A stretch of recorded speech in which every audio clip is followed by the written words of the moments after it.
কোদাদিয়া পূর্বপাড়া জামে মসজিদের উদ্যোগে আয়োজিত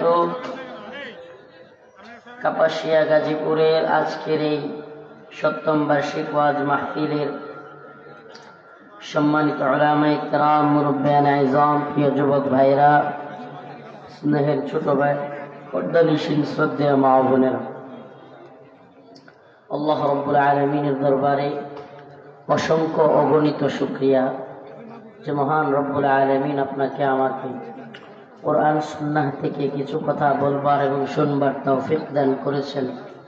সেজন্য সকলেই অন্তরস্থল থেকে কালিমাতু শুকর আদায় করে স্বতঃস্ফূর্ত আওয়াজ করে বলি আলহামদুলিল্লাহ। আরো জোরে আওয়াজ করে বলি আলহামদুলিল্লাহ। আমি আপনাদের সামনে সূরাতুল আনকাবুতের ৬৫ নম্বর আয়াত